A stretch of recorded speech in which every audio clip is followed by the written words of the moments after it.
Bonjour chers amis internautes, bonjour chers fans du Zapping 229. Aujourd'hui dimanche, nous nous retrouvons pour une nouvelle émission du Zapping Live.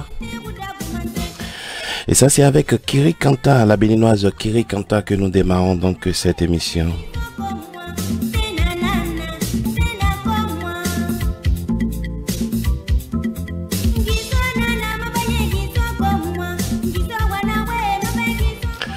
Et comme prévu, aujourd'hui le thème c'est francophonie et gouvernance en Afrique, impact de Erevan sur les citoyens.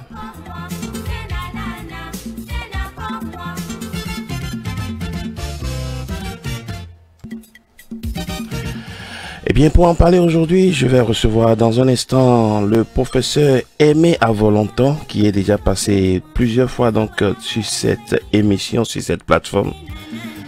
Un plaisir pour moi de le recevoir encore aujourd'hui pour parler non pas de la politique béninoise, mais pour parler, n'est-ce pas, de politique régionale et de politique internationale, si on peut le dire.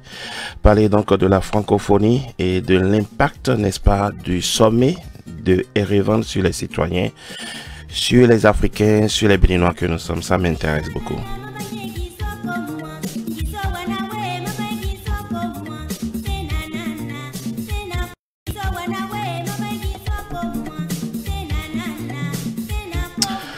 Eh bien voilà, chose promise, chose due, comme annoncé, voilà, nous sommes au rendez-vous aujourd'hui pour parler de la francophonie.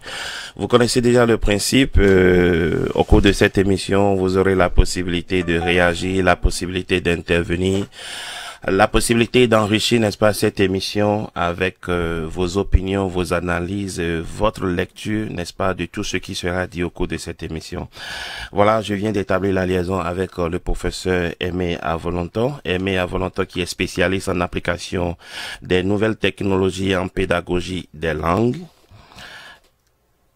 Je vais lui demander tout à l'heure de nous expliquer exactement de quoi il s'agit. Et je veux mieux comprendre ce que c'est que un spécialiste en application des nouvelles technologies et pédagogie des langues. Il est également professeur agrégé en linguistique et en littérature. Il est le chef du département d'études françaises à l'Université York de Toronto. Bonjour professeur. Alors professeur, dites-nous, comme je vous introduisais, spécialiste en application des nouvelles technologies de pédagogie des langues, de quoi s'agit-il exactement? Alors, en fait, pour faire très court, je dirais que l'avènement des technologies de l'information et de la communication a introduit dans tout ce qui est pédagogie de façon générale dès le milieu des années 80, beaucoup plus d'ailleurs, vers le début des années 90, une nouvelle dynamique qu'il était impossible de rater. C'est ce couplage, ce basculement des méthodes traditionnelles d'enseignement de façon générale, mais d'enseignement de la langue pour ce qui me concerne, vers l'intégration, l'incorporation de l'utilisation justement des TIC, de ce qu'offrent les TIC comme diverses possibilités dans ces pédagogies, comme je le disais. Et j'ai toujours été un fan des gadgets technologiques. En fait, mon épouse, justement, m'appelle Monsieur Gadget quand elle veut se foutre de moi. Enfin, quand elle veut se foutre de moi pour utiliser des termes polis. Hein. Alors, et de cette ambition, de cet amour des gadgets, je n'arrête pas de me poser des questions. Et j'en suis arrivé par des conséquences très fortuites dans lesquelles on n'entrera pas ici, à m'intéresser à ce que pourrait apporter l'éthique à l'enseignement des langues. C'est ainsi que d'ailleurs, la plupart des cours que je donne sont des cours que je crée de façon hybride, en ce sens que je peux les donner aussi bien en salle de classe qu'en ligne. En fait, ce sont des cours que je conçois de façon entièrement disposable en ligne, de sorte que mes étudiants n'ont pas nécessairement de m'avoir en leur présence pour prendre mes cours. Bon, c'est vrai, je ne veux pas perdre mon boulot, donc je m'arrange pour garder quand même avec moi quelques petits filons à travers lesquels ils auront besoin de moi. Mais de façon générale, c'est un peu ça. Je fais une utilisation massive, mais vraiment étendue, de tout ce qui est TIC et possibilités TIC dans la pédagogie que j'administre à mes étudiants. C'est ça, c'est ça. Alors, professeur, moi je vous dis merci d'avoir accepté de participer encore une fois à cette émission avec nous. Et comme je l'annonçais, le thème de cette émission, de ce panel de ce jour, c'est la francophonie et la gouvernance en Afrique, et surtout des impacts du sommet de Erevan sur les citoyens. Alors, avant d'aller dans le vif du sujet, c'est-à-dire avant de parler des impacts du sommet de Erevan, si je vous demandais de contextualiser, n'est-ce pas, la francophonie, c'est-à-dire la définition, l'origine de la francophonie jusqu'à ce que nous en sommes aujourd'hui à une organisation internationale de la francophonie, et comment est-ce que rapidement vous pouvez nous contextualiser la terminologie ou le concept même de la francophonie? Alors, avant de me mettre à répondre à votre question, je voudrais savoir de combien de minutes je dispose pour cette réponse, parce que le temps dont je dispose déterminera un peu l'organisation, le ramasser ou l'extension de mes propos. Alors, de combien de temps? Alors, professeur, globalement, pour cette émission, nous aurons 1h20, 1h30 d'émission. Au cours de cette émission, des gens vont intervenir. Donc, nous venons de commencer et nous avons pratiquement 1h30 encore et pour finir cette émission. Et on aura suffisamment, je crois, j'estime, assez de temps pour aborder, n'est-ce pas, tous les aspects liés à ce thème aujourd'hui. Voilà. D'accord. Alors, merci beaucoup. Donc, je vais donc brosser ça en 10 minutes à peu près. D'accord. Et si ce n'est pas trop long à votre avis, parce que il y a des dates très importantes qui permettraient à vos éditeurs de comprendre un peu l'évolution de la chose francophonie jusqu'à ce que c'est aujourd'hui. Et je pense que je prendrai 10 minutes. Mais avant de commencer, je tiens à faire un certain nombre de mises au point. D'abord, je n'invente rien. Je me suis beaucoup appuyé sur des ouvrages officiels de la francophonie, sur la francophonie évidemment, mais je me suis beaucoup appuyé aussi sur des articles de Mélanie Marquis, de la presse canadienne. C'est quelqu'un dont j'adore les écrits et que je lis que je lis goulûment. Donc, je suis inspiré d'elle parce que je n'aurais pas nécessairement à chaque fois à rendre le crédit qui revient à chacun des auteurs que j'ai consultés. Donc, je tiens à le faire de façon générale pour que ce ne soit pas comme un plagiat ou que je ne sois pas taxé de plagiat après. Donc, j'ai pris beaucoup d'idées donc de Mélanie Marquis. Oui. Il y a également un bloguiste politologue que beaucoup ne connaissent certainement pas, mais qui a une plume fabuleuse, une intelligence magnifique et la tête bien en place sur les épaules. C'est Isidore Kouandja Ngembo, qui est politologue et qui tient un blog.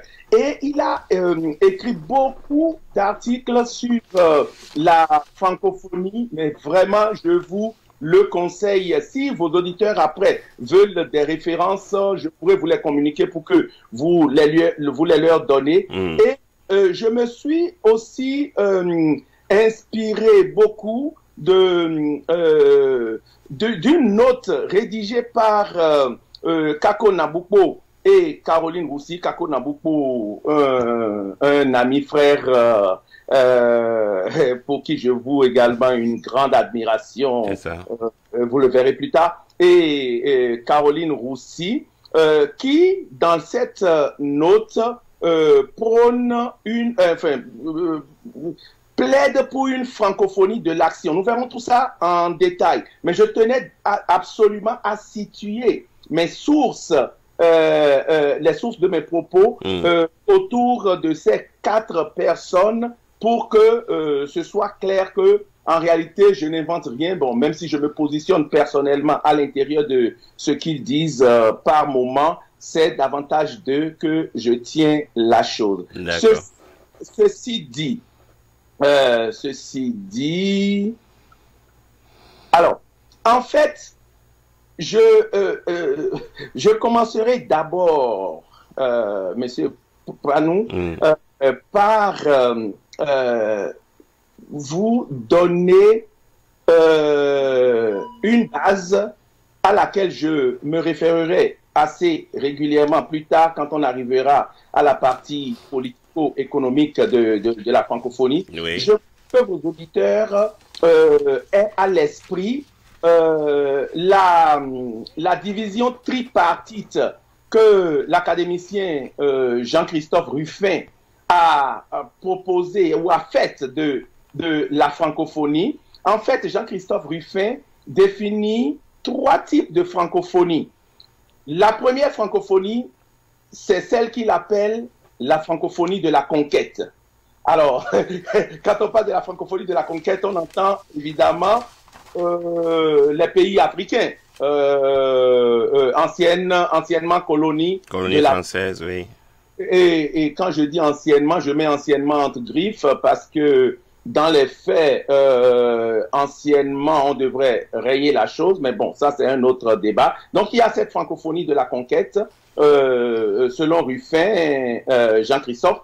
Il y a la deuxième francophonie, c'est la francophonie des valeurs qui séduisent, valeurs de liberté, valeurs des droits de la personne, puisque je suis canadien, pour ne pas dire des droits de l'homme, etc., qui séduit. Et cette francophonie-là, c'est celle qui génère les francophilies, c'est-à-dire toutes ces affections, ces sentiments d'attraction que l'on éprouve vis-à-vis de la francophonie. Encore que, quand on parle de valeurs, et c'est ce que vous allez voir plus tard dans l'émission, quand on parle de valeurs, il semble bien que ces valeurs ne soient pas nécessairement inscrites sous le chapiteau de la moralité en termes de pratique de tous les jours. Mais bon, ça c'est autre chose. Ensuite, Jean-Christophe Ruffin a également parlé de la francophonie politico-économique. C'est ça. Et cette francophonie politico-économique est très, très, très présente et il semble que ce soit elle plutôt qui ait pris le pas sur la francophonie des valeurs, laquelle émousse à l'occasion la francophonie de la conquête. Enfin, la première et la troisième étant si intrinsèquement liées aujourd'hui que on s'en sort difficilement. Excusez-moi, je voudrais également amener comme postulat les grands promoteurs de la francophonie. Les grands promoteurs de la francophonie, j'arriverai aux dates tout de suite après. Les grands promoteurs de la francophonie, en réalité, sont Léopold Sédar Senghor, sénégalais, il était sénégalais, comme vous le savez, Habib Bourguiba, qui était tunisien, Amani Diori, qui était nigérien, et Norodom Sihanouk, qui cambodgien. Cambodgien, oui. Les 4 sont ce qu'on peut et ce qui est reconnu en fait comme étant les pères fondateurs de la francophonie. Pourquoi est-ce que j'attire votre attention là-dessus? Vous verrez que en réalité, il n'y a pas de Français dans ces promoteurs-là. Tous sont, 3 de ces 4 promoteurs sont africains, le 4e est cambodgien. Ces donnes sont très très importantes pour comprendre un peu ce que, a priori, la francophonie ne devrait pas être en fait le seul passage pour la France d'imposer son dictat ou un dictat face auquel les autres se plient. Et malheureusement, c'est ce à quoi on assiste. Maintenant, l'histoire, rapidement. En fait, le thème francophonie est apparu la première fois vers la fin du 19e siècle Et qu'est-ce que ça désigne? Ça désigne l'ensemble des personnes et des pays utilisant le français, tout simplement. Et au départ, c'est d'abord un mouvement littéraire. Hein, c'est un creuset littéraire d'auteurs, c'est un creuset d'auteurs qui ont pris conscience de l'importance de la langue commune qu'est le français. Le français. Et à partir de 1926 déjà, en fait, en vous repassant cette histoire, je m'excuse, j'ai déjà donné cette même conférence, cette conférence sur la francophonie sur une autre plateforme où j'ai déjà passé à travers cette date, mais je rassure vos auditeurs que c'est seulement cette partie qui sera commune à la présentation que j'ai déjà eu à faire, mais comme je leur avais dit, c'est nécessaire de passer par cette date pour que les auditeurs comprennent un peu l'évolution de la chose. Alors donc, dès 1926, les écrivains créeront ce qu'ils ont appelé alors ADELF, Association des écrivains de langue française. Et les journalistes vont, en 1950, en 1950 vont se retrouver au sein de l'Union internationale des journalistes et de la presse de langue française. Et c'est ce qui est aujourd'hui appelé Union de la presse francophone, en fait. En 1955, verra le jour une communauté des radios publiques francophones et avec Radio France, Radio Suisse romande, Radio Canada, Radio Belge francophone. Et c'est en 1960 que la première institution intergouvernementale francophone verra le jour avec ce que l'on a appelé alors la Confémen, la conférence des ministres de l'éducation, qui au départ regroupait seulement 15 pays. Et cette Confémen se réunit tous les 2 ans pour tracer les orientations en matière d'éducation. Alors notez bien, en matière d'éducation et de formation au service du développement. Décidément, le développement est à toutes les sauces déjà depuis très très longtemps. Alors, en 1999, les universitaires vont s'en mêler à leur tour et créeront une année plus tard l'association des universités partiellement ou entièrement de langue française. C'est ce qui deviendra justement à partir de 99 l'agence universitaire de la francophonie. Et je ne sais pas pour ce que cela vaut. J'étais d'ailleurs l'un des premiers chercheurs à avoir bénéficié de subventions de recherche de la nouvelle agence universitaire de la francophonie en 1999 justement. Et le mouvement en 1967, donc je remonte un peu plus haut pour revenir un peu plus bas, le mouvement s'élargira aux parlementaires. Je me dépêche pour que vos éditeurs ne s'ennuient pas de toutes ces dates-là. C'est ça. Alors, le mouvement s'élargira aux parlementaires en 1967 qui lanceront une association internationale qui est devenue l'Assemblée parlementaire de la francophonie APF en 1997.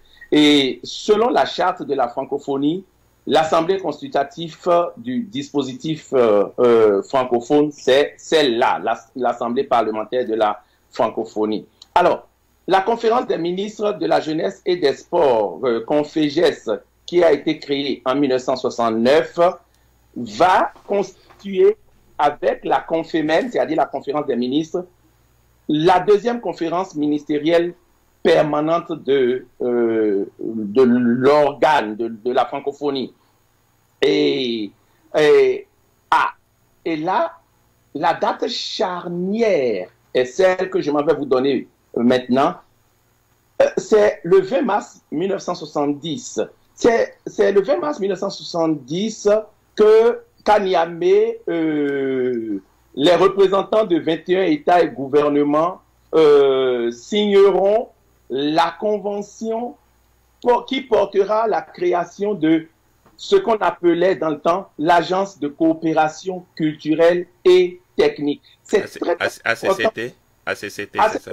Voilà. C'est très important, cette date, Parce qu'en réalité, à la création de l'ACCT, la création de l'ACCT avait essentiellement la visée de la promotion de la langue française, de la promotion de la diversité culturelle Oui. à faire cette promotion de la langue française. Alors, l'ACCT était un organe purement technocrate. Pourquoi je ponctue la chose? Je ponctue la chose parce que plus tard, on devra passer de cet organe purement technocrate qu'est la CCT à un organe, à un organisme, à une francophonie politico-économique, où la langue française, en réalité, n'est plus nécessairement le centre de gravité, même si l'on veut, dans les discours ambiants généraux, prôner que c'est la langue française qui est le nerf de l'organisme. Et d'ailleurs, quand on maintient la francophonie comme patronyme de l'organisme, on ne peut pas faire autrement que tout au moins de singer que la langue française en est le cœur. Alors, le projet francophone, donc, a cessé, n'a jamais cessé d'évoluer depuis la création. Professeur Avolonto, ajustez un peu votre écran, ça, on dirait que ça a bougé légèrement. Voilà, oui, c'est bon maintenant. Ok. Alors, le projet francophone a évolué, a beaucoup évolué depuis la création de l'ACCT en 98. Non, depuis, excusez-moi, la CCT, quand je me dépêche, c'est pour ça que j'aime bien prendre mon temps. Prenez alors votre temps, professeur Avolonto. La CCT, oui, mais je ne veux pas que vos éditeurs s'ennuient, enfin, avec toutes ces dates-là. La CCT a été créée, comme je le disais, le 20 mars 1970, mais en 98, l'agence intergouvernementale de la francophonie verra le jour, donc c'est à partir de l'émanation de la CCT, et en 2005, l'Organisation internationale de la francophonie verra le jour. Alors, en fait, avec la CCT, la coopération s'engagera dans le domaine de la culture et de l'éducation. C'est ainsi que la CCT va devenir partenaire de notre FESPACO, vous savez, ce festival panafricain du cinéma et de la télévision de Ouagadougou. Exactement. Et on créera en 1988 le Fonds francophone de production audiovisuelle du Sud, en fait, pour soutenir ces productions culturelles venant du Sud. Et c'est la période, en fait, faste de la francophonie, ancienne formule, où on verra beaucoup de réseaux francophones s'organiser et on ira jusqu'à créer en 1978 le Conseil international des radios-télévisions d'expression française, le CIRTEF en fait. On commence, alors, à partir de cet instant, donc début 80, on commence avec un certain Jacques Chirac, en fait, ça c'est précisément en 1979, qui était maire de Paris. C'est Jacques Chirac, en réalité, qui va introduire la donne politico-politique de la francophonie. Et Jacques Chirac, plus tard président, sera encore celui qui créera le poste de ministre de la francophonie dans son gouvernement, et ça va être la première fois qu'un tel ministère existera en France. Toujours est-il que, pour revenir donc à Jacques Chirac, maire, en 79, sur son initiative, eh bien, les maires des capitales et métropoles partiellement ou entièrement francophones créeront leur réseau. Ça va être l'Association internationale des maires francophones, AIMF.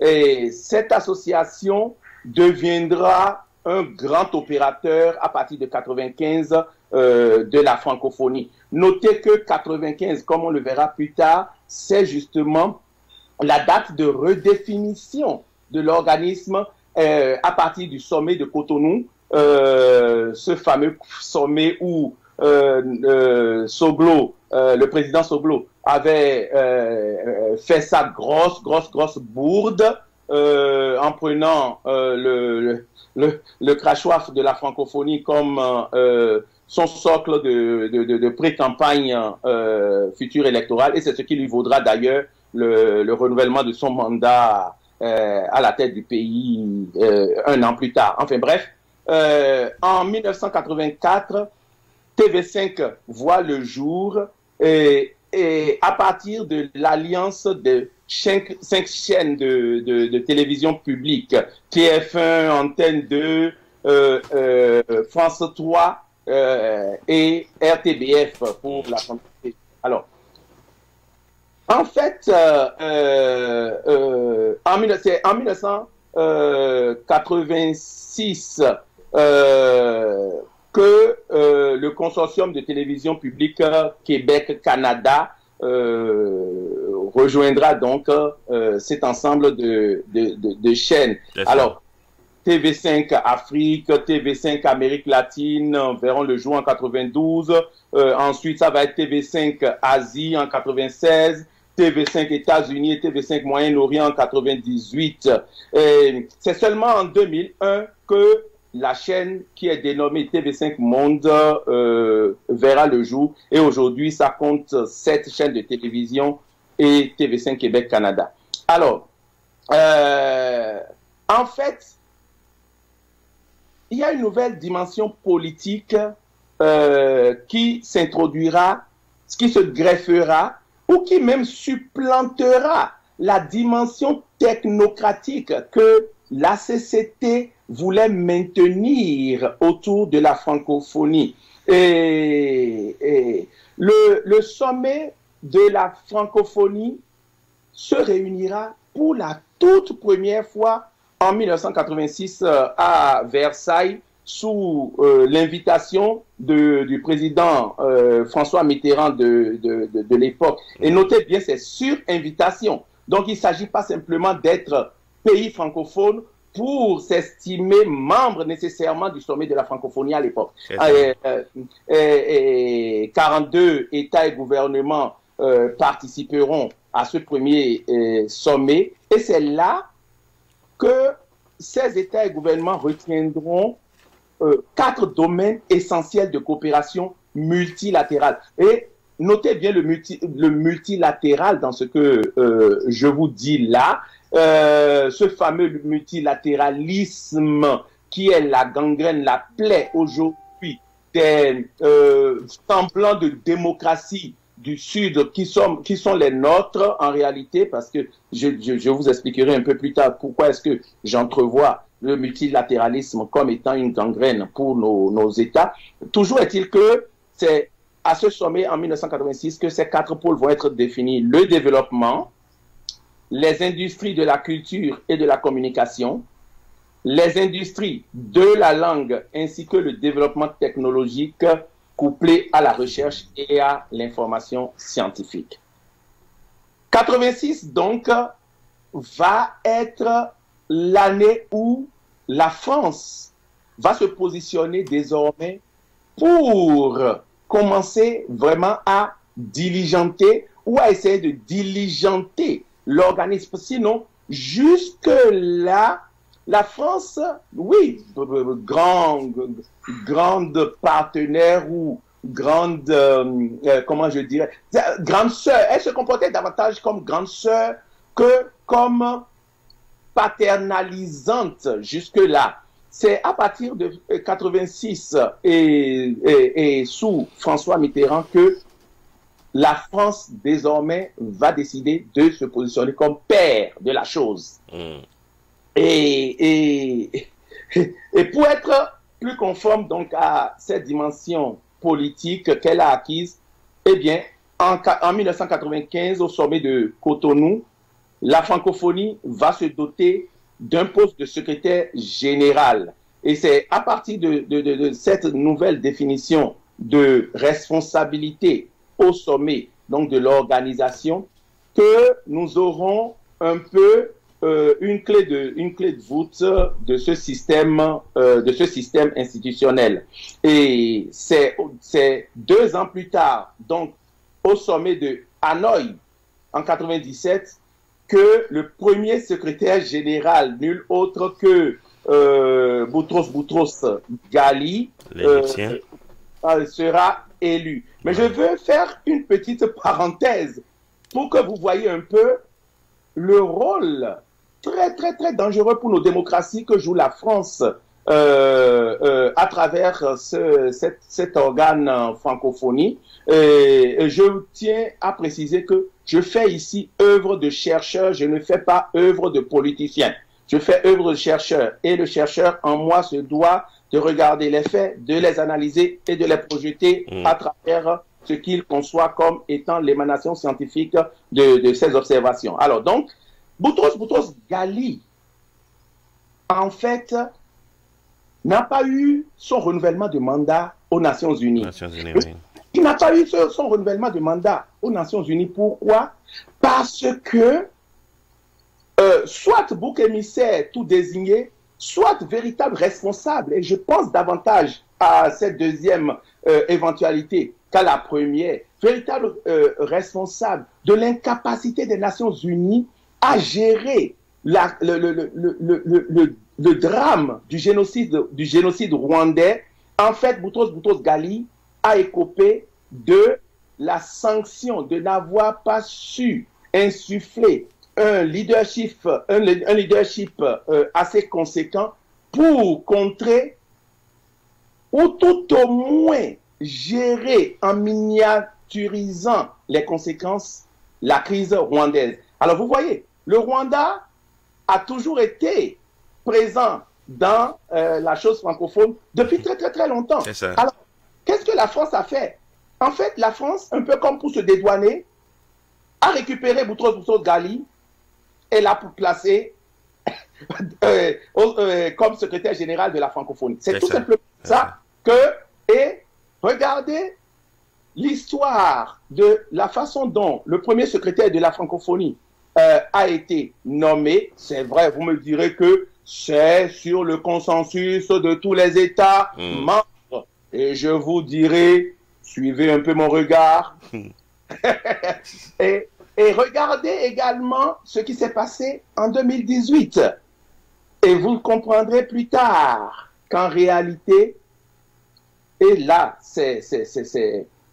j'emprunte le pas à Kako Numbupo et Caroline Rossi. Si la francophonie ne se réinvente pas, eh bien, les peuples ne se retrouveront jamais à travers le miroir qu'elle impose de leur renvoyer comme reflet. Ouais. Et ça demeurera toujours ce petit club de chefs d'État, de ministres des Affaires étrangères qui, tous les 2 ans, se réunissent pour lever le verre, trinquer, sabrer le champagne, etc. Et puis sortir de belles déclarations. Et tous les 4 ans, se réuniront pour désigner à l'unanimité, comme c'est souvent le cas dans les élections en Afrique de façon générale où le président est élu à 98%. 98%. Le Rwandais, Kagame a été élu à 97,5% de sa population. C'est formidable. Enfin, bref.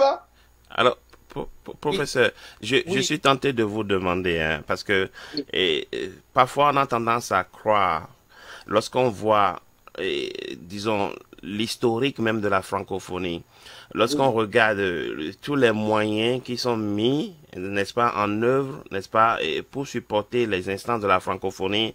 Vous avez parlé de toutes ces chaînes de télévision, TV5 Monde, TV5 Afrique, TV5 Canada, etc.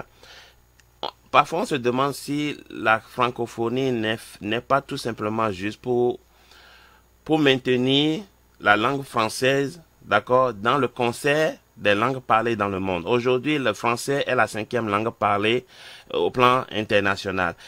Est-ce que l'objectif est de maintenir, hein, de donner toujours une visibilité à la langue française aujourd'hui? Est-ce que c'est pour ça qu'il y a eu la francophonie au début? Et dites-nous, quelle est la raison d'être de la francophonie aujourd'hui?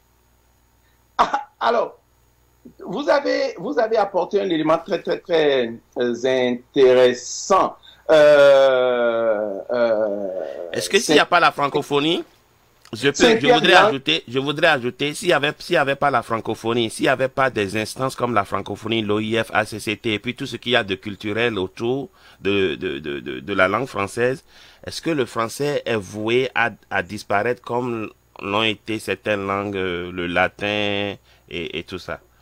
Ah non, en fait, jamais. Le français se porte très, très, très, très bien. Mais de là... Ajustez un peu votre écran pour qu'on puisse voir votre visage, voilà.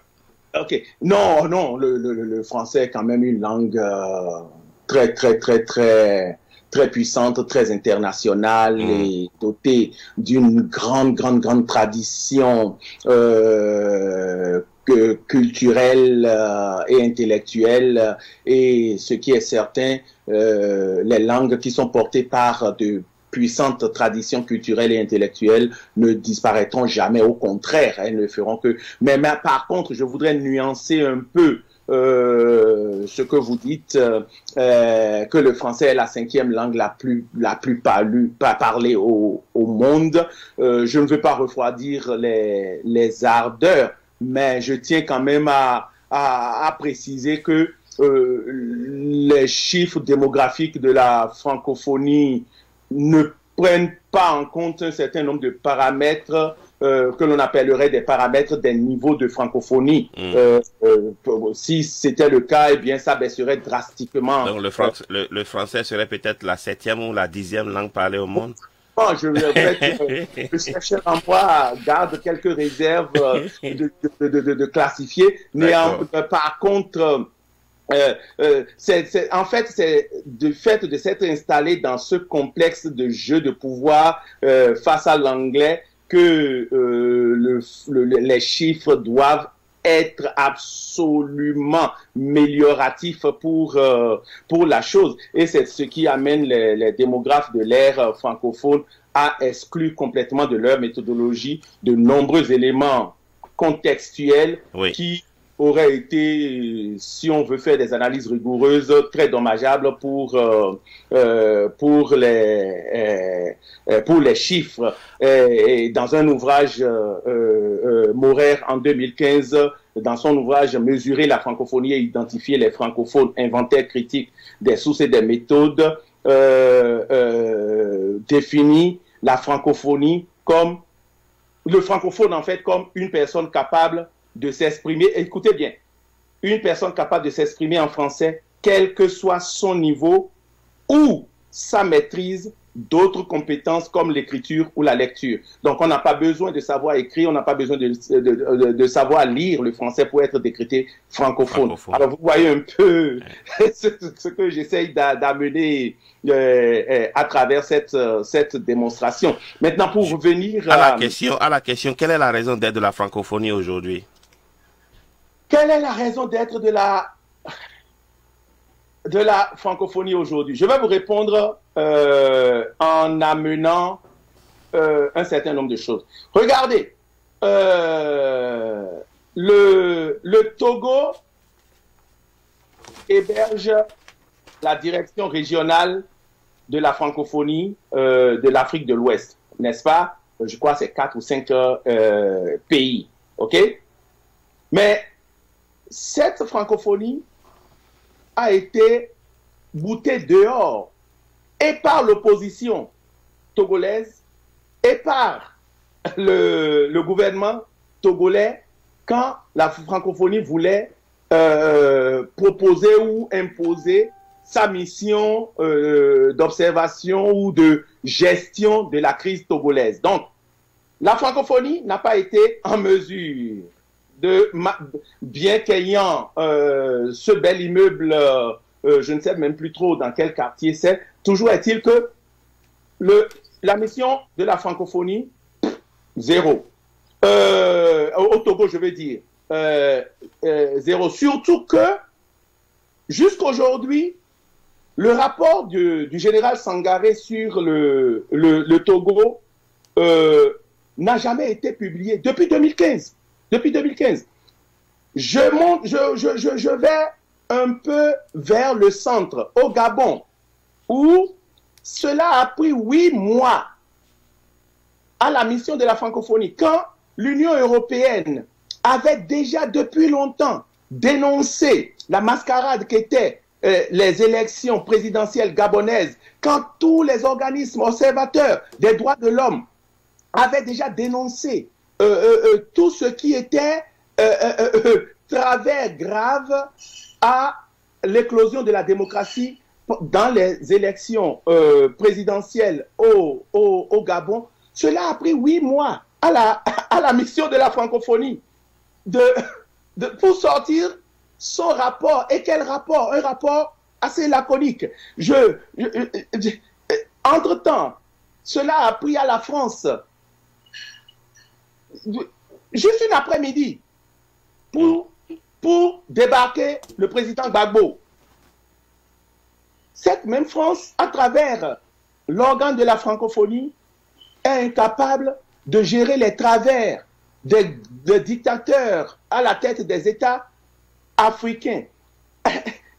Alors, quand vous me demandez, en réalité, à quoi sert la francophonie, je vous dirai certainement pas au peuple dont on voudrait, enfin, au peuple qu'on voudrait catégoriser de peuple francophone. Ça sert davantage à dépoussiérer un peu les canevas politico-économiques des États. Est-ce la voie vers le développement, encore que ce terme est tellement galvaudé aujourd'hui que j'hésite à l'utiliser.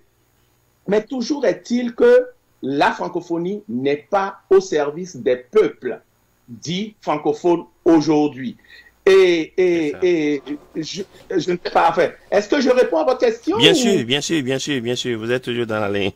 Ok, d'accord. Alors, à quoi sert la francophonie? Eh bien, moi, la francophonie me sert à gagner rondement bien mon pain. La francophonie me sert rondement, enfin, me sert bien à pouvoir communiquer avec vous et vos millions d'auditeurs. Mais au-delà de ça, dans le hic et nunc, dans le ici et maintenant du peuple dont je suis l'un des membres, à quoi sert la francophonie?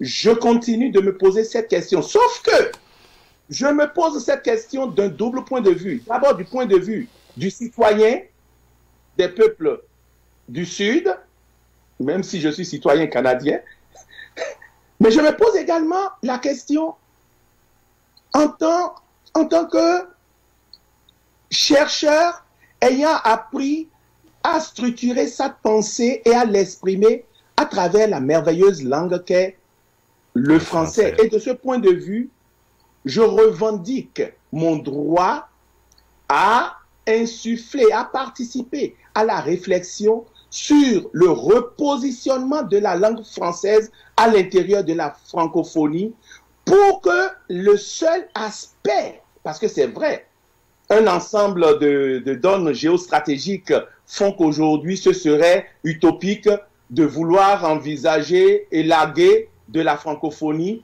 tout le poids politico-économique. D'ailleurs, c'est le seul aujourd'hui qui prédestine la francophonie. Quand on voit un président Macron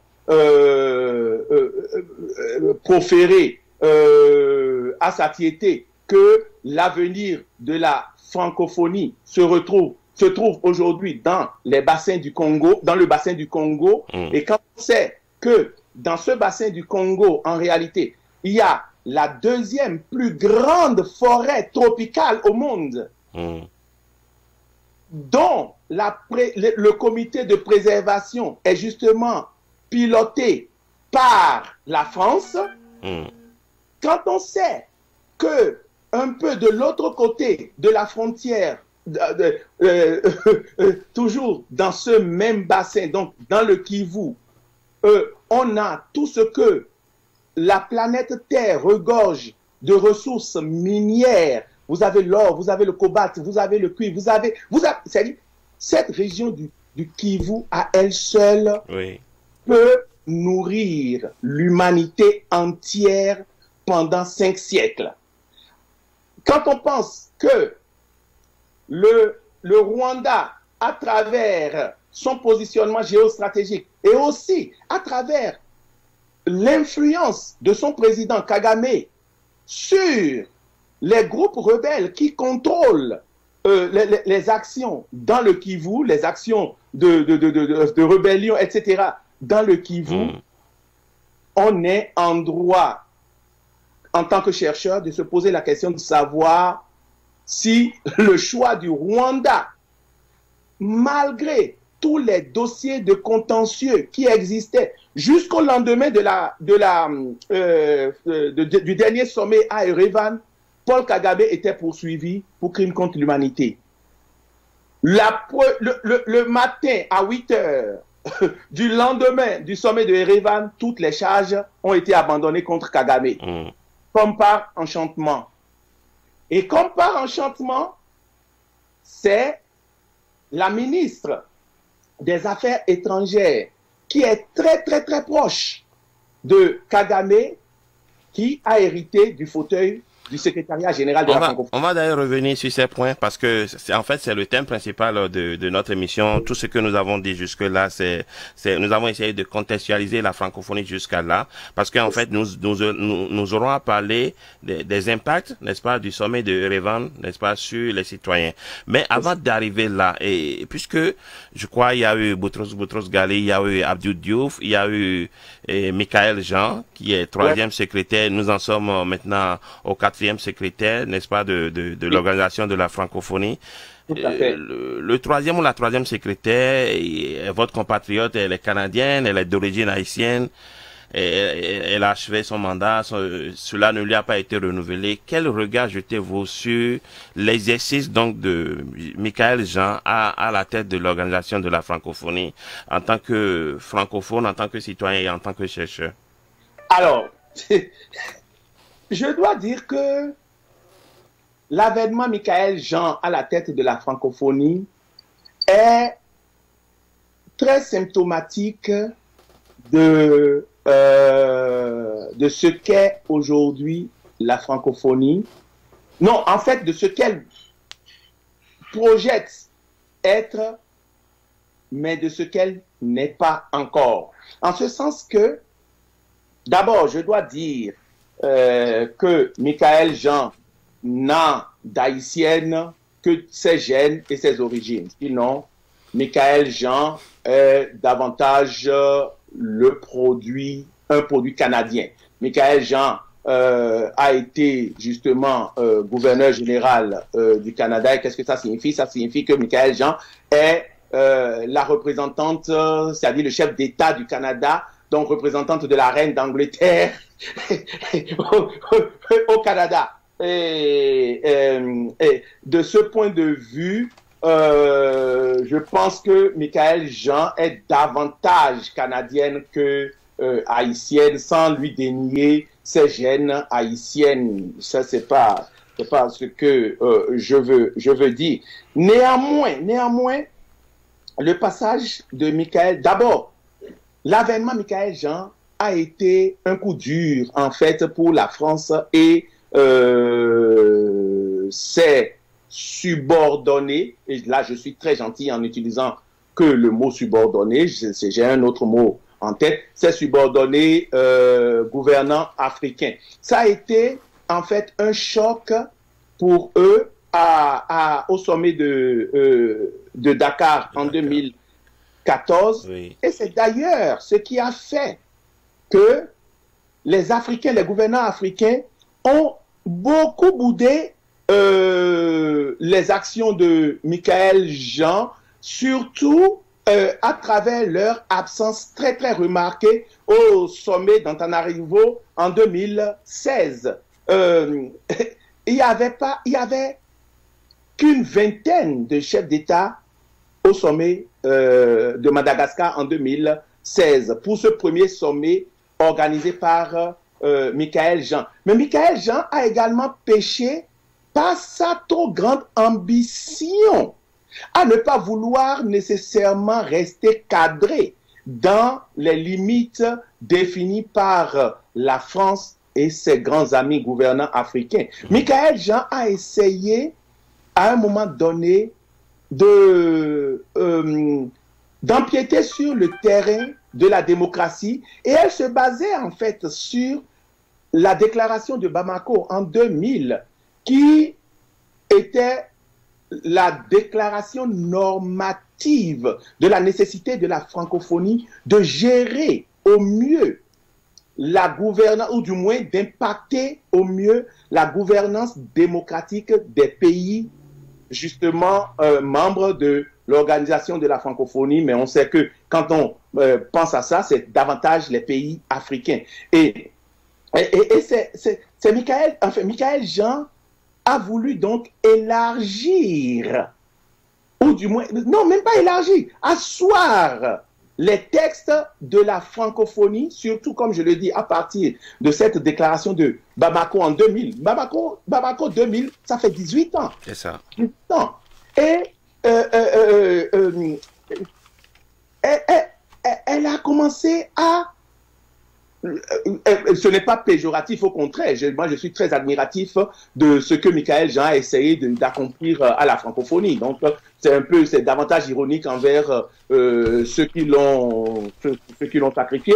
Elle a essayé de jouer à la démocrate avec son esprit futuro-démocratique canadien. Et évidemment, ça ne plaira pas aux gouvernants africains, encore moins à leur mettre à penser la France, et quand Macron se lève et dit que la France-Afrique c'est fini, la France-Afrique c'est fini, en réalité Macron a tout simplement récupéré la francophonie pour en faire la nouvelle conversion, la nouvelle mouture de la France-Afrique, tout simplement. C'est pas autre chose. Et il ne s'en cache pas, puisque on nous dit que les peuples les nations n'ont pas d'amis, n'ont que des intérêts, et que l'intérêt évident du bassin économique, du bassin du Congo, de la France, doit être préservé, surtout que les Chinois commencent. En fait, l'intérêt de la francophilie chinoise n'est pas une francophilie de sentiments dépourvus d'intérêt. Non. En fait, si vous remarquez bien, il y a une francophilie chinoise parce que le marché de l'Afrique subsaharienne, qui est le marché francophone, est un marché d'attrait. Et les Chinois, après leur repli sur eux pendant les grandes années de la révolution chinoise, ont élaboré toutes sortes de stratégies. Et quand ils ont ouvert leurs portes, vous voyez ce qui se passe. Alors, il faut vite essayer de contrer, de damer le pion, ou si on ne peut pas le damer, au moins de contrer l'influence de la Chine dans le bassin Congo. Et qui est mieux positionné aujourd'hui pour nous y aider, c'est Kagame. Kagame étant le président de l'Union africaine aujourd'hui. Alors, vous voyez que, en fait, la langue française que l'on veut mettre au cœur de la francophonie n'existe nulle part dans les actions de la francophonie d'aujourd'hui. Et quiconque essaye d'aller vers les textes qui existent de la francophonie, les textes de la francophonie, qui déterminent désormais les normes de gestion et de gouvernance démocratique de la francophonie, quiconque essaye est également bête à abattre. J'en veux pour preuve Michaël Jean. Et cela vous indique également comment est-ce que la nouvelle secrétaire a été, en est venue à être élue. Cette nouvelle secrétaire, je vais finir pour vous laisser d'autres questions. Cette nouvelle secrétaire qui disait ceci en 2014 à Dakar, et je la cite: « Je trouve cela gênant qu'un président qui est avec ses pairs ici au sommet de la francophonie vienne ne pas discuter avec eux, mais dicter ce qui devrait se passer dans leur pays, au pluriel. Je trouve cela d'ailleurs assez inélégant. Qui décide de l'avenir politique des Africains? Ce n'est pas Paris qui décide, c'est évident. Ceci dit, le président français peut bien exprimer son point de vue, il peut donner des conseils à ses pairs, et là, on va autant aussi. Je suis ici à Dakar pour dire aux Africains, ce n'est pas normal, on est en 2014. Ça, ce sont des propos tenus par Louise Mushikiwabo lors du sommet de Dakar qui avait porté Michaël Jean à la tête de l'OIF.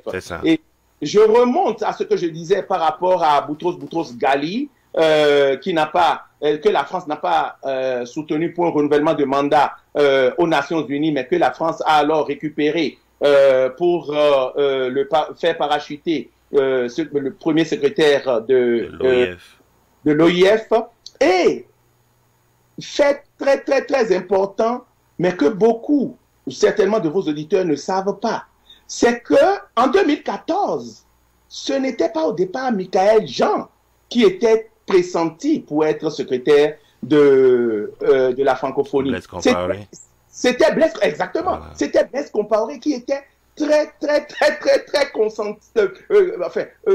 consenti et soutenu, mais alors bec et ongle par la France pour prendre la tête de la francophonie. Oui. Qu'est-ce que la France essayait en ce moment de faire? La France essayait tout simplement de trouver une porte de sortie à Compaoré parce que le soutien indéfectible qu'on lui apportait pour sa pérennisation au pouvoir commençait vraiment à devenir gênant. Le Canada, s'en mêlant, mais très diplomatiquement, parce que le Canada est l'un des pays les plus élégants en matière diplomatique au monde. C'est pour cela d'ailleurs que je suis très fier d'être Canadien. Et donc, en fait, la France et les Africains, les gouvernants africains, voulaient imposer Compaoré comme secrétaire. Et c'est Compaoré qui leur a fait le pied de nez en leur disant « Je ne veux pas de votre machin de recasement de retraités. »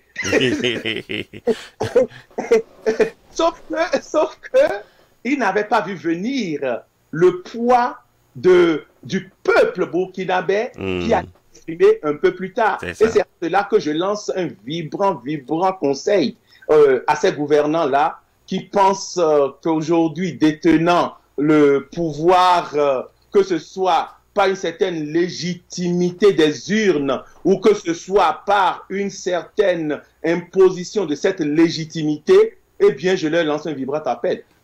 La maturation d'un peuple ne s'obstrue jamais. Et quand on regarde l'histoire des grandes révolutions, la maturation d'un peuple, je lance cet appel, je nous le lance, nous Béninois, et je le lance également à tout le monde. La maturation d'un peuple ne peut jamais s'obstruer, peu importe le pouvoir entre vos mains. Parce que quand le peuple arrive à maturation, eh bien, ses actions deviennent une superpuissance qui transcende toute autre puissance éphémère que l'on a aujourd'hui. Très bien. Alors, professeur Aimé Avolonton, vous allez marquer une pause? Oui, c'est ça, c'est ce que j'allais vous demander. Vous allez marquer une pause et au cours de cette pause, nous allons regarder rapidement des réactions d'autres citoyens, des réactions de citoyens d'autres pays et également même des réactions de personnalités, certains qui ont été déjà même ministres de la francophonie en France. Et pendant cette pause, vous allez écouter l'audio avec nous et nos internautes également vont suivre l'élément parce que le thème d'aujourd'hui, c'est bien les impacts, n'est-ce pas, du sommet d'Erevan. Nous savons qu'au sommet d'Erevan, il y a Louise Mushikiwabo, la Rwandaise qui a été donc élue 4e secrétaire générale de l'Organisation de la francophonie.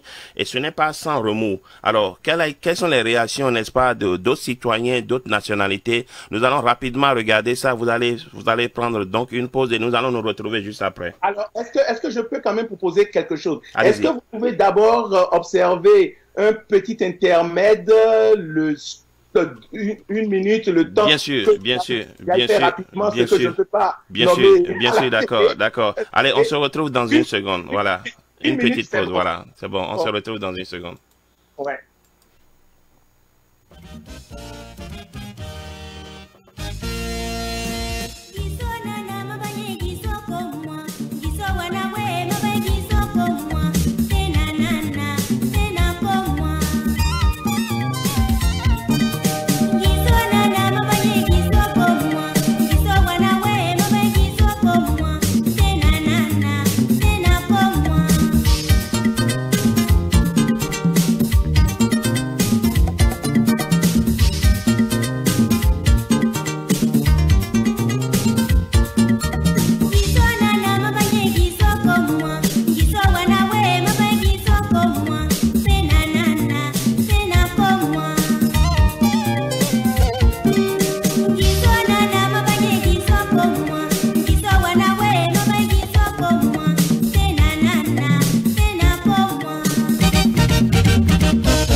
Eh bien voilà, donc professeur Aimé Avolanton de retour ici donc avec nous en ligne pour, n'est-ce pas, continuer cet entretien.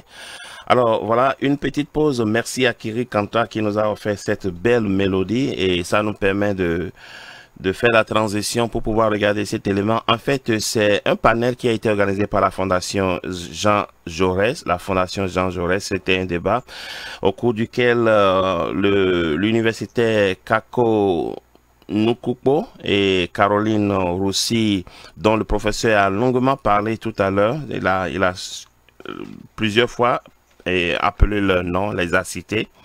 Donc, au cours de ce panel, certains sont intervenus. Nous allons vous permettre de voir certaines réactions, écouter certaines questions. Et juste après ça, puisque ça nous amène directement dans le vif du sujet, les impacts donc du sommet de Erevan. Et le professeur Aimé Avolanton va donc rebondir après juste ces questions. Suivez. Oui. Donc, Charles Josselin. Monsieur, le micro. Je me devais sans doute de réagir, puisque aussi bien je suis un de ceux qui ont, à l'avance, douté du bon choix du Rwanda pour porter la francophonie. J'étais ministre de la francophonie à partir du sommet de Hanoï, parce que jusqu'alors, l'organigramme gouvernemental n'avait pas prévu la francophonie. Et c'est à cette occasion, en discutant avec Jacques Chirac, que l'idée est venue d'ajouter à mon titre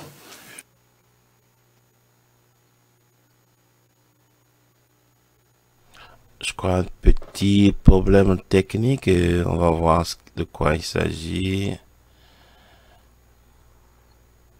Oh là là, je sais pas.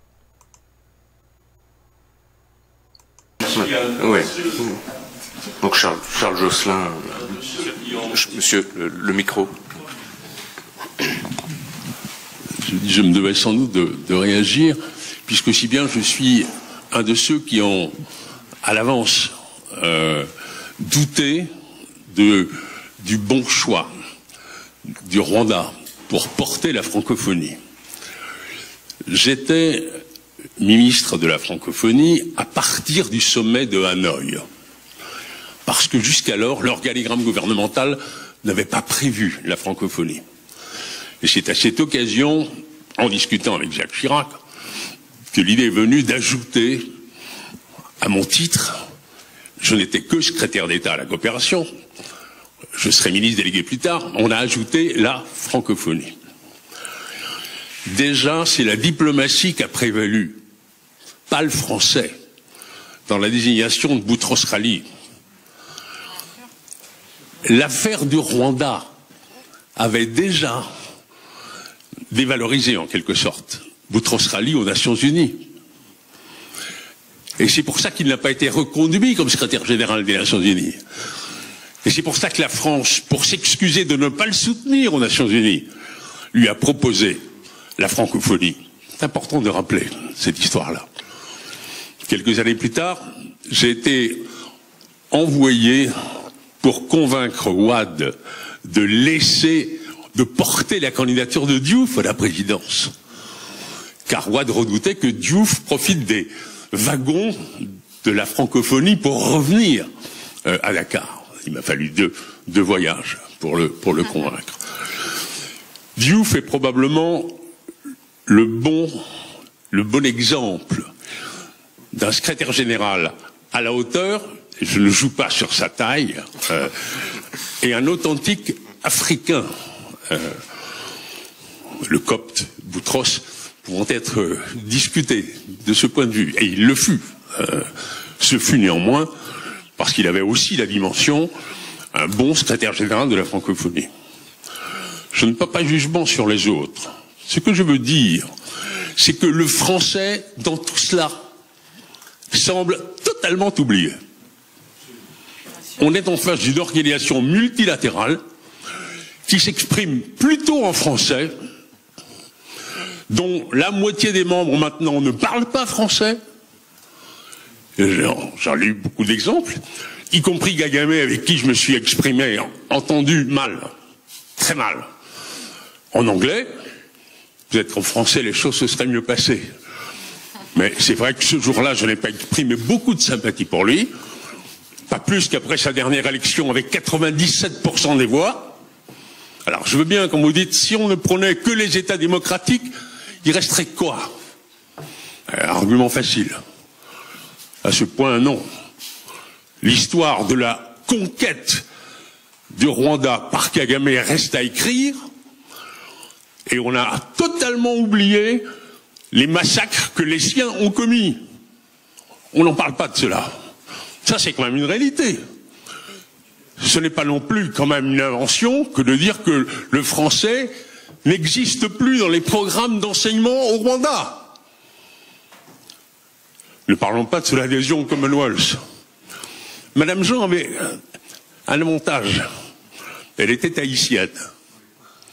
N'oublions pas quand même cet aspect. Je ne porte pas jugement sur son mandat. Et il est vrai que quand nous avons publiquement, puisque un journal du soir, comme on dit, qui nous a publié, nous avons pris plusieurs positions contre cette candidature. Ce n'était pas contre la personne, c'est bien parce qu'il s'agissait du Rwanda et que nous discutions le choix unilatéral de Macron de donner ce poste au Rwanda en espérant sans doute que ça mettrait fin au contentieux. Si encore ça mettait fin, mais je ne suis pas sûr du tout qu'on y arrive. En tout cas, je reviens aux Français. Car le numérique n'est plus parlé, n'a jamais été parlé en français, cher professeur. Et d'une manière générale, l'économie non plus. Quant à cette particularité de l'OIF, qui serait une institution multilatérale, qui se porte bien, alors que le multilatéralisme participe en quelque sorte de l'impuissance du politique, partout ailleurs. L'explication, elle est à rechercher dans la composition de l'OIF. En dehors de la France, y a-t-il une puissance dominante? Non. Il n'y a pas les États-Unis, il n'y a pas la Chine. Il y a quand même le Canada. Il y a quand même le Canada. Le Canada, pardon. Et puis on n'a pas dit que c'était un multilatéralisme qui se portait bien. Hein. Pardon, mais pour l'instant, les choses se passent plutôt bien. En tout cas, non, mais il n'y a pas de puissance dominante à la manière, je le répète, des États-Unis ou de la Chine. Les choses se passent mal parce que l'un ou l'autre ne veulent pas jouer le jeu. En tout cas, moi je souhaite que l'OIF continue de se bien porter et que la nouvelle secrétaire générale porte les propositions que vous venez de faire. Certaines vont être difficiles à réaliser. Hein. Le coût des visas, on a essayé depuis longtemps. Mais on peut toujours considérer. Et il y a belle lurette que la relation avec l'Afrique n'est plus celle de la France-Afrique. Je peux aussi en porter témoignage, même si je ne suis plus dans le coup. En tout cas, je dis là,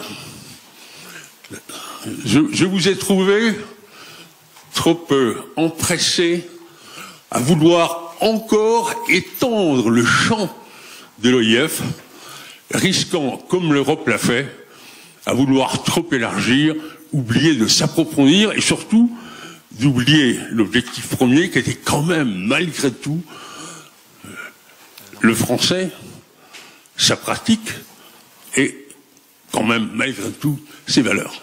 Merci. Merci.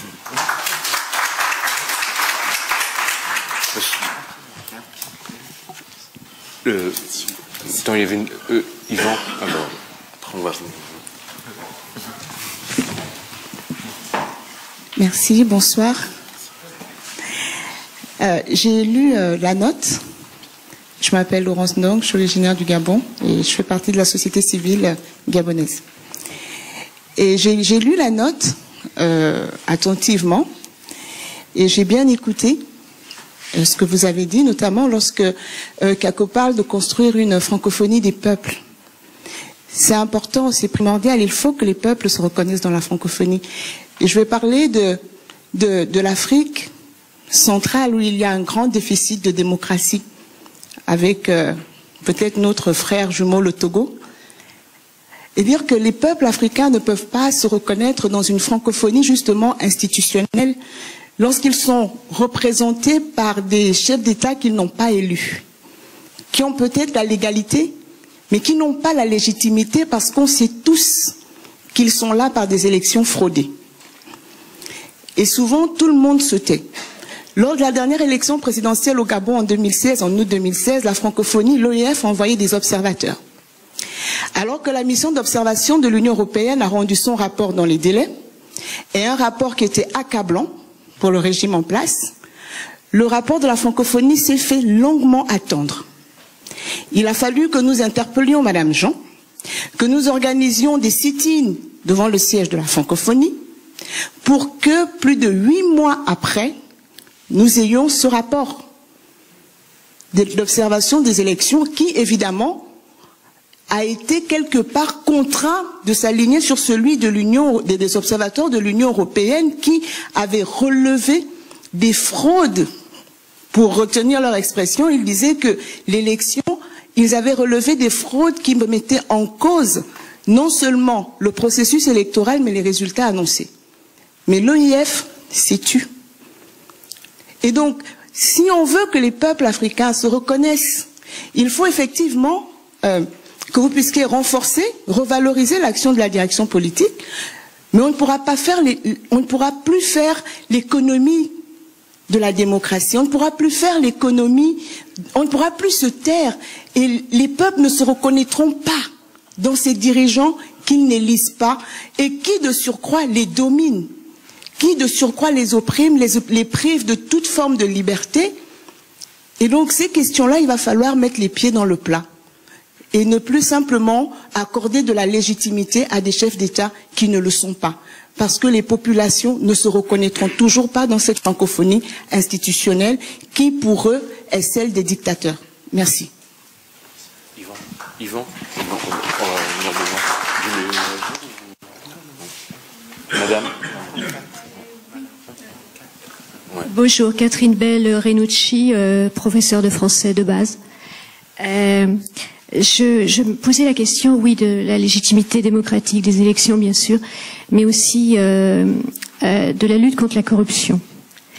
Donc, vous qui connaissez bien apparemment la nouvelle secrétaire générale, est-ce que vous savez si elle a déjà un programme, des options dans ce domaine, en particulier à Haïti, peut-être?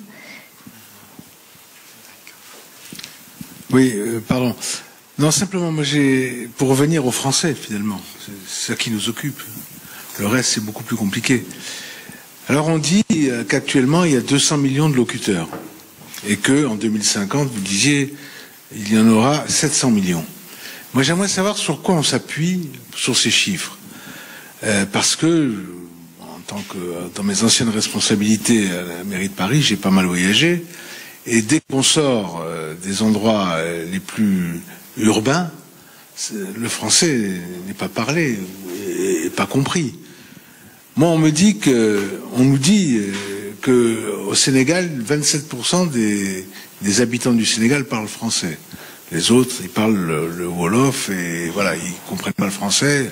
Voilà, c'est tout ça. En fait, c'est de savoir si effectivement l'avenir de la francophonie se situe surtout sur ses locuteurs. Et ses locuteurs, sa littérature évidemment, mais sur ses locuteurs, et est-ce que les chiffres que l'on donne comme ça sont exacts? Et sur quel fondement ils sont?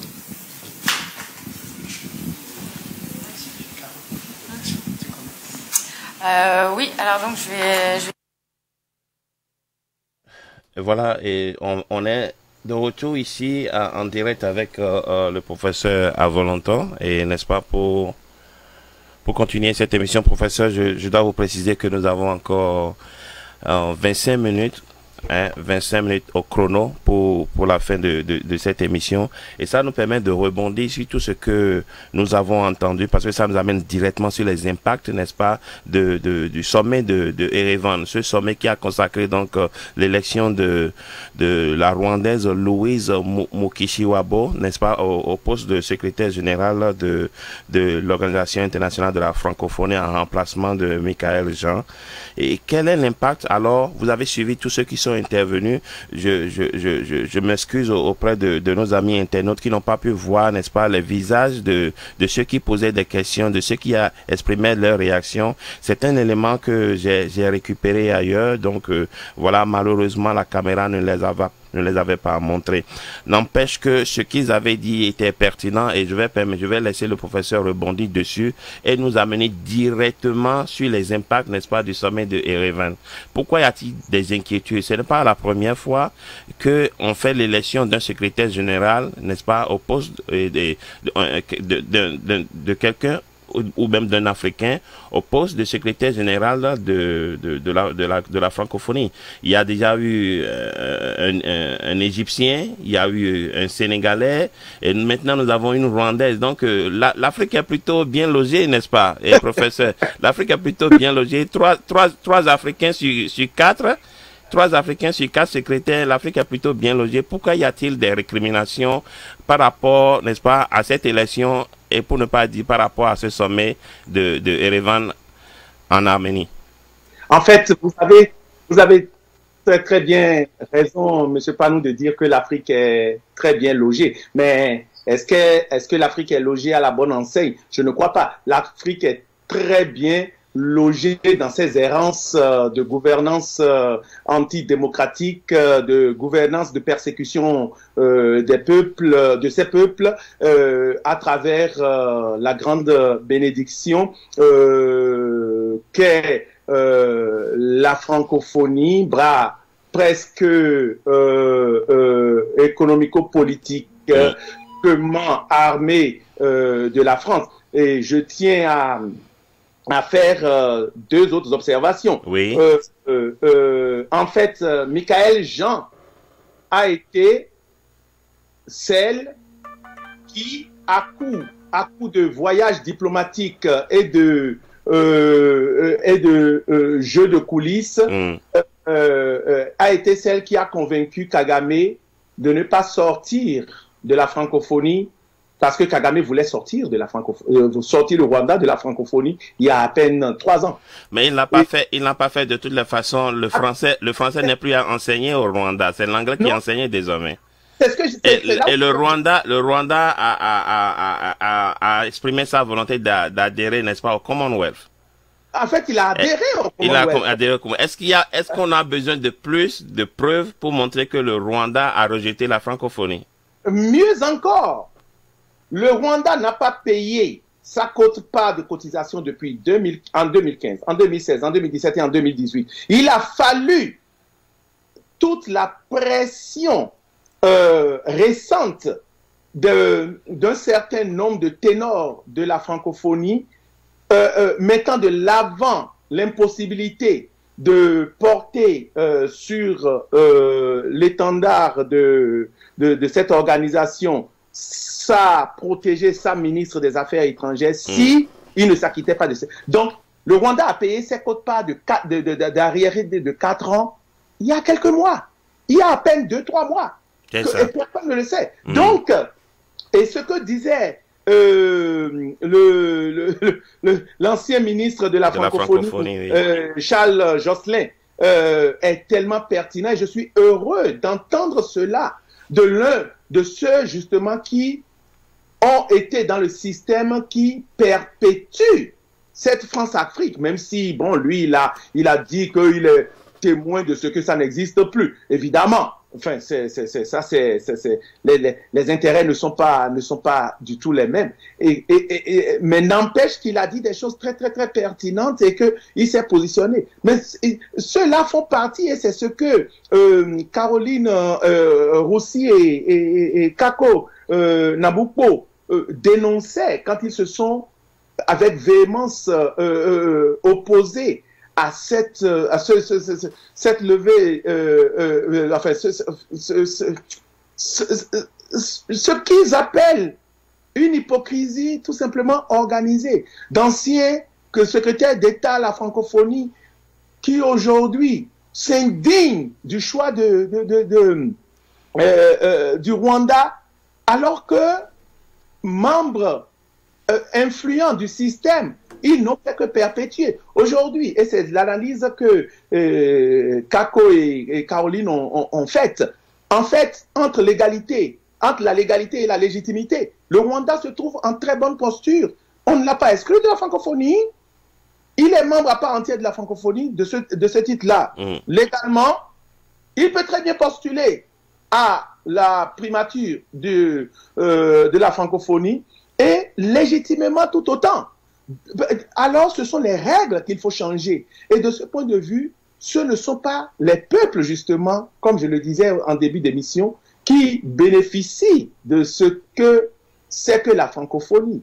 Mais là, les peuples ont toujours réservé une surprise très, très désagréable à ceux-là imbus de leur pouvoir. Et pour vous dire que, en réalité, je vous assure, les peuples n'attendent plus.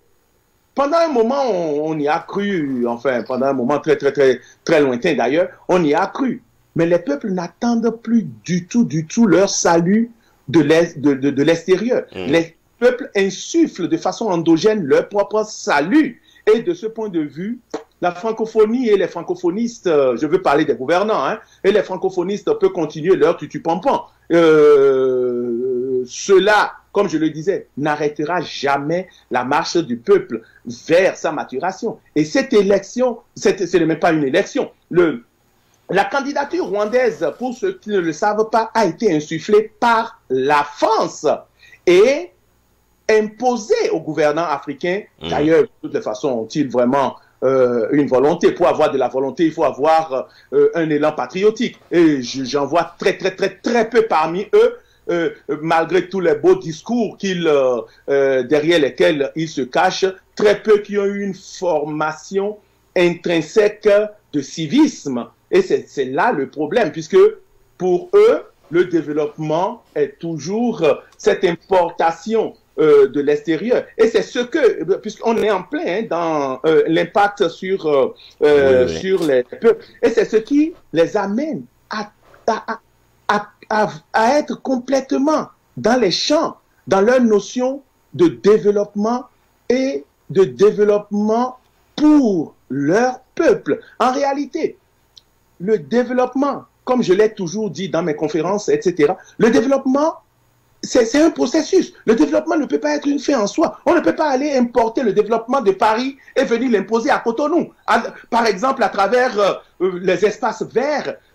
Espaces verts, j'avais déjà pointé la chose à un moment donné, je crois, dans votre émission, où je disais, parce qu'il y a des espaces verts, parce qu'il y a des parcs à Paris, on devra en créer à Cotonou. Et où est-ce qu'on en crée à Cotonou? Le long de rails où circulent des trains à vapeur de 1720, ou alors à Fifadji, où la mare qui est là peine à être fermée et où il n'y a même pas de chemin pour y aller, face à une ruelle complètement... bref, et je prends l'exemple de Cotonou parce que je connais celui-là, je n'indexe en rien uniquement ou singulièrement le Bénin, mais c'est pareil partout si vous allez parler. Professeur Valentin. Oui. Professeur Valentin, lorsqu'on fait le reproche à Macron d'avoir eu un choix unilatéral sur la candidature rwandaise, il y a pourtant que les pays africains ont fait bloc derrière cette candidature, parce que la raison pour laquelle je dis ça, au sommet électif d'avant qui a consacré l'élection de Michaël Jean, le candidat de la France était bien évidemment Blaise Compaoré. Pourquoi les Africains n'avaient pas fait bloc pour l'élection de Blaise Compaoré? Et pourquoi c'est en cette année que les Africains ont fait bloc? Est-ce qu'il n'y a pas une responsabilité, il y a pas une complicité des chefs d'État africains aussi? Ben, en fait, je dois vous dire que en 2014, absolument, ils étaient tous derrière papa français. Enfin, ou maman française. Enfin, ça dépend de comment on voit les choses. C'est Blaise Compaoré lui-même qui a fait faux bon. Qui a refusé. C'est ça. Parce qu'il ne veut pas aller dans ce qu'il appelait alors ce club de retraités. Lui. Et parce qu'il me semble qu'il y avait peut-être une petite division aussi, parce qu'il y avait le Congolais et Henri Lopez aussi qui était candidat. Ah non, ils ont réussi. Non. C'est vrai qu'au début, il y avait cette dissension, mais ils ont réussi après à concilier les choses. Blaise Compaoré aurait-il voulu être le secrétaire qu'il l'aurait été en 2014? Et ça, c'est tout simplement la France qui veut récupérer un de ces pignons à travers lequel il a nourri pendant des décennies la martyrisation du peuple burkinabé. Et Compaoré, pourquoi est-ce que Compaoré se balade aujourd'hui allègrement de sa villa à la présidence en Côte d'Ivoire, etc. C'est tout simplement que ces gens-là, et c'est la même chose qu'un Kagame, ils ont des dossiers. Ils ont des dossiers contre la France. Et si jamais la France se hasardait à les amener devant quelques... Regardez ce qui se passe avec le procès Gbagbo, c'est-à-dire cette rocambolesque mise en scène qui... En fait, je dis rocambolesque, mais ça n'a rien d'une comédie, puisque c'est même pas... Peut-être c'est tragique, mais bon, ce n'est pas comique. En tout cas, toujours est-il que la France n'a que faire de ce qui arrive au peuple africain, au peuple membre de la francophonie. Et c'est ça la honte. En même temps que la langue française est la langue porteuse de la liberté, de la révolution, des grandes valeurs démocratiques. En même temps, les institutions politiques qui portent cette langue et qui sont censées la porter sont des instruments de promotion de la répression des peuples. Ce n'est pas pour rien. En fait, les gouvernants africains le savent très très bien. Et ce n'est pas pour rien que vous allez voir par-ci, par-là, de ces lois votées pour mater le peuple, pour embastiller le peuple. Professeur. Pas. Oui. Et c'est partout, ce n'est pas qu'au Bénin. Au Bénin, bon, nous savons ce que c'est, mais ce n'est pas qu'au Bénin. Il y en a au Togo, en Côte d'Ivoire, au Gabon, etc. Vous voyez, c'est pas pour rien que les gouvernants font tout pour empêcher, en fait, l'élargissement des communications entre les peuples. Et mal leur en prend, parce qu'aujourd'hui, avec les réseaux, regardez rien que l'avènement de cette augmentation des tarifs des mots. Nous avons l'habitude d'appeler ça mots.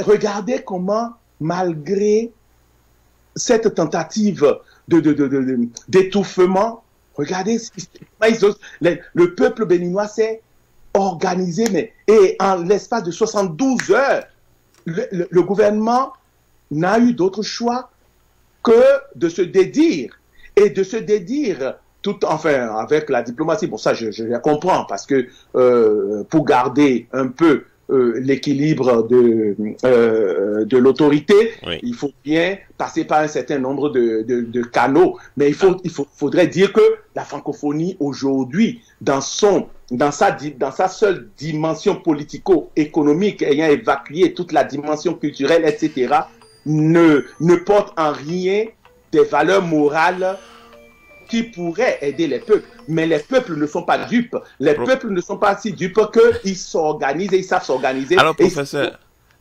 il y a tout de même des défenseurs de Louise Mushiko-Wabo qui estiment que ceux qui avancent le peu de démocratie, le manque de démocratie au Rwanda pour, n'est-ce pas, décrier la candidature et même l'élection de la Rwandaise sont un peu dans l'exagération, parce que tout de même, lorsqu'on prend la majorité des pays africains, parce que l'Afrique est le plus gros lot, n'est-ce pas, de la francophonie, lorsqu'on prend tous les pays africains, à peine on pourra trouver un ou deux pays où on peut parler de véritable démocratie. Ça veut dire qu'en réalité, la démocratie au sens pur n'existe pas, et peut-être même pas en France non plus. Est-ce que vous vous retrouvez n'est-ce pas, dans cette explication? Alors, en fait, c'est vrai, vous avez raison, 85% des membres, comme par hasard, de la francophonie sont africains, enfin, des pays africains.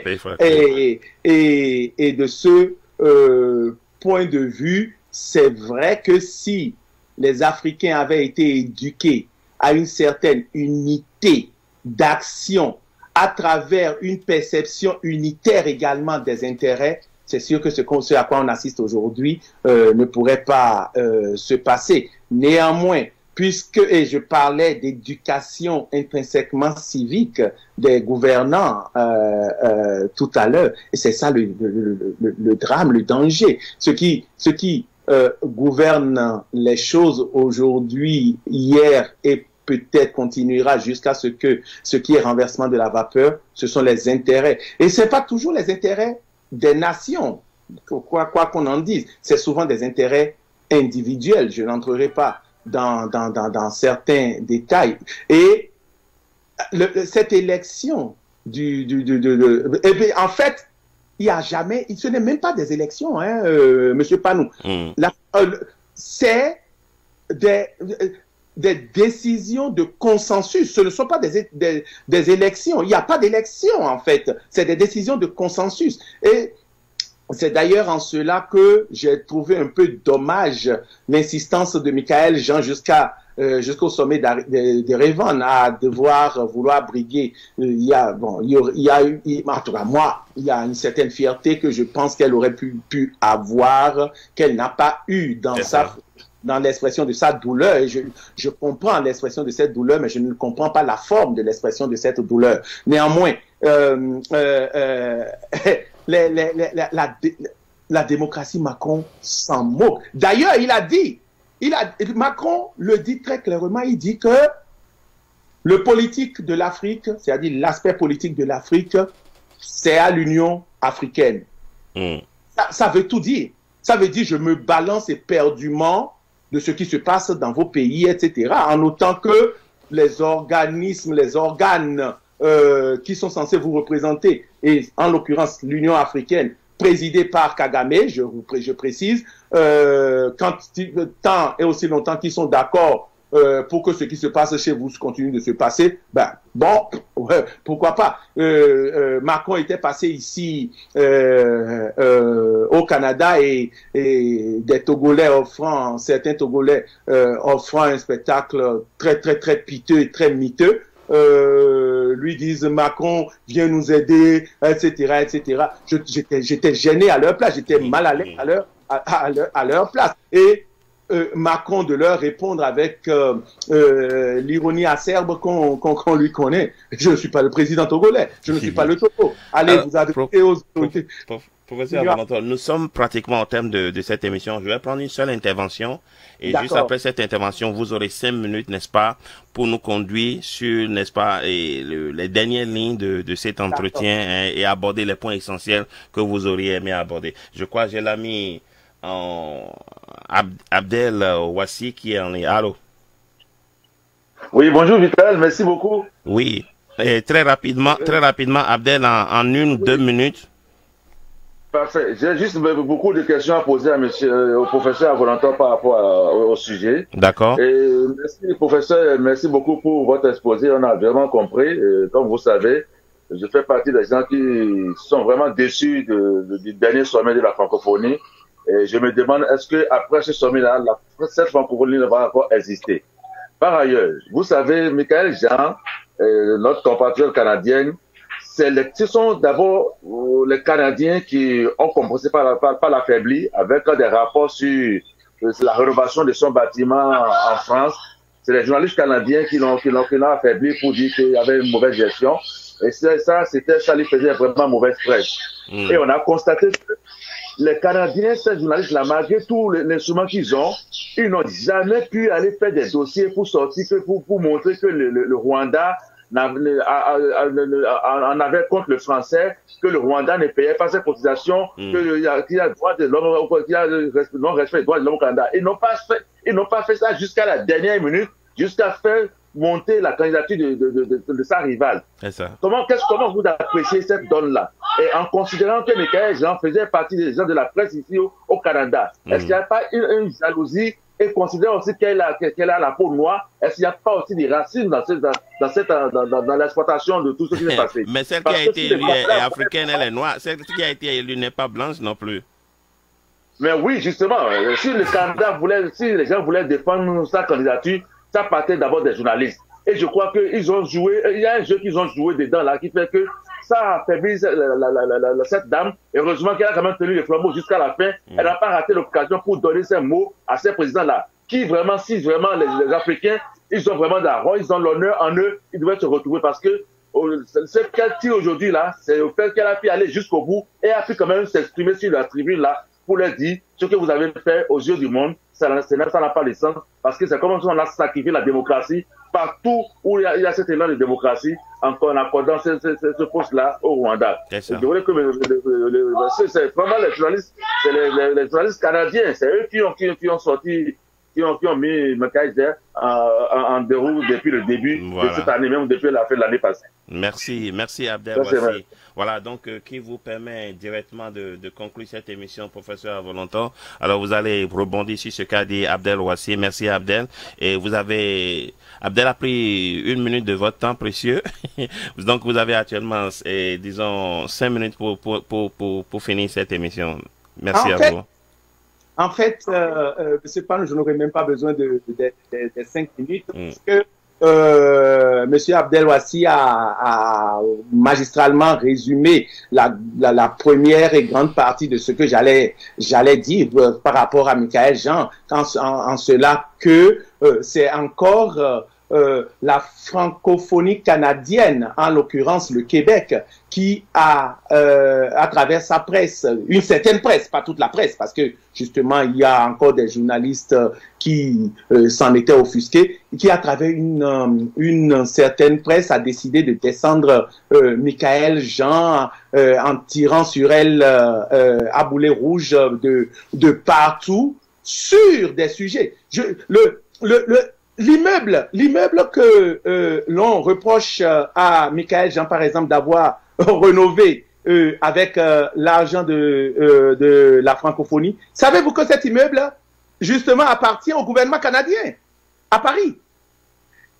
Savez-vous que le piano qu'on reproche à Madame Michaël Jean d'avoir acheté, les œuvres d'art qu'elle a achetées, en fait, appartiennent à la francophonie, puisque c'était clairement indiqué. En fait, ce que Michaël Jean, le gros péché que ceux de l'extérieur ont reproché à Michaël Jean, c'est de s'être immiscé dans les plates-bandes gestion politique des États africains. Mais ce que l'on reproche de l'intérieur, ce qu'une frange des journalistes reproche à Michaël Jean, c'est ni plus ni moins un certain racisme, mais vraiment pur et simple. C'eût été, et ça, je le dis sans complexe aucun, c'eût été certainement une femme blanche qui aurait été à la place de Michaël Jean et aurait accompli les merveilles. Je continue de dire qu'elle a essayé du mieux qu'elle pouvait et qui aurait accompli les merveilles que Michaël Jean a essayé d'accomplir à la tête de la francophonie. Et j'exonère le gouvernement canadien et j'attaque une certaine frange de l'establishment blanche canadienne qui a assommé Michaël Jean. Et si vous regardez bien, le gouvernement canadien a connu beaucoup d'atermoiements. Ils ne se sont pas prononcés tout de suite contre elle. Au contraire, d'ailleurs, en avril 2018 et en mai 2018, le gouvernement canadien s'était très, très fermement positionné pour Michaël Jean, sans embâche. C'est ça. Et se désolidarisant totalement des bruits de négativisation d'elle. C'est chemin faisant. Et à côté de nous ici, à partir du début du mois de septembre, que le gouvernement canadien a commencé par infléchir un tout petit peu. Et l'élection du nouveau gouvernement québécois de la coalition Avenir Québec n'a pas non plus aidé Michaël Jean, puisqu'on connaît, enfin, bref, toujours est-il que, parce que je veux pouvoir circuler de l'Ontario au Québec, enfin, donc je passe sous silence ce que j'avais à dire, mais toujours est-il que c'est vrai que Michaël Jean a été l'agneau sacrificiel d'une certaine vision qui est projetée sur un certain peuple, une certaine race, constituant aujourd'hui la citoyenneté canadienne. Alors, je voudrais finir en vous lisant rapidement, parce qu'il nous reste quoi, une minute? Une minute exactement, oui. Alors, donc, je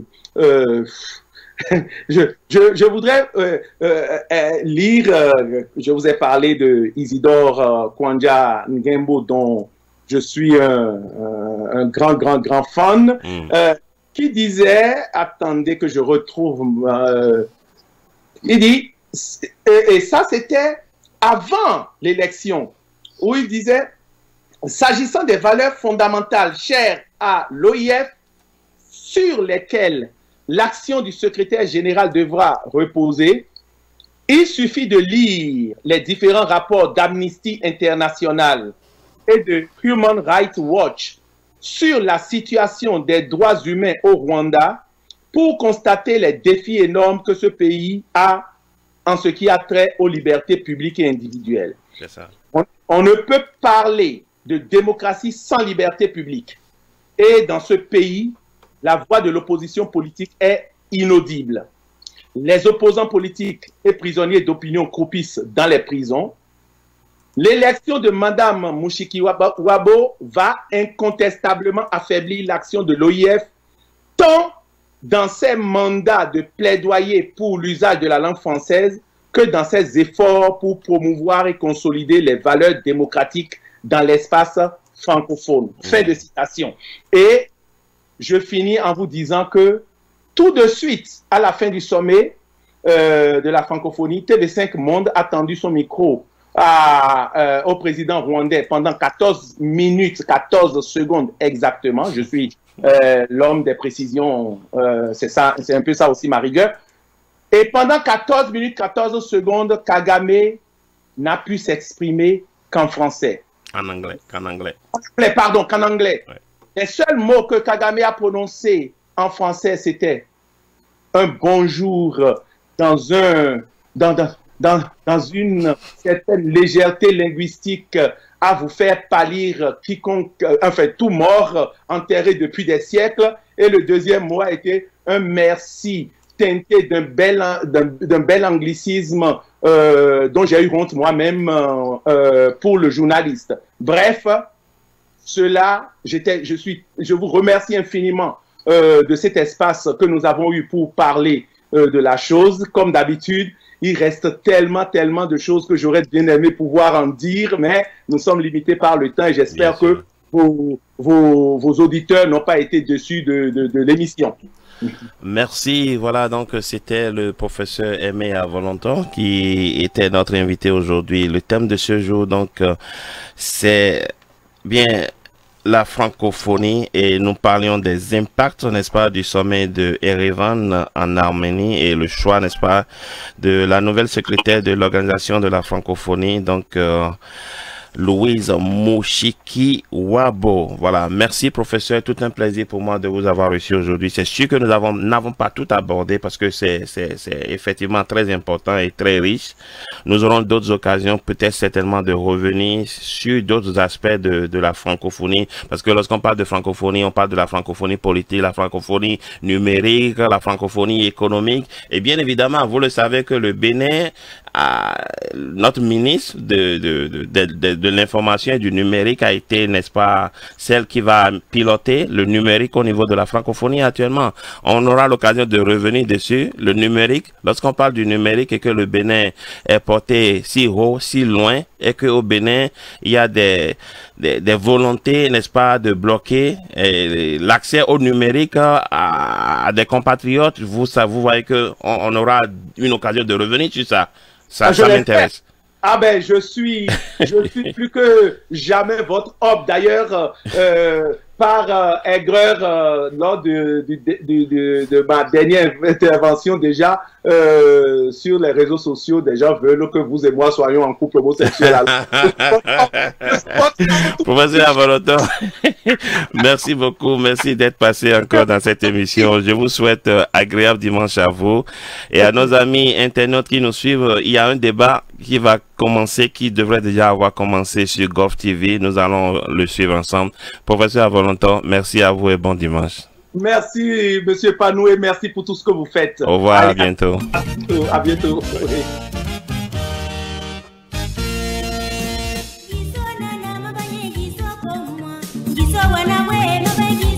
Voilà, nous mettons un terme à ce débat. Nous allons essayer d'établir une nouvelle connexion avec GovTV pour voir si nous pouvons avoir le signal pour vous faire participer, pour vous faire vivre ce débat qui est en cours. C'est bien évidemment sur le code, sur le numérique. Et restez donc en ligne et vous aurez la notification de ce nouveau live qui va commencer dans un instant. Merci, au revoir.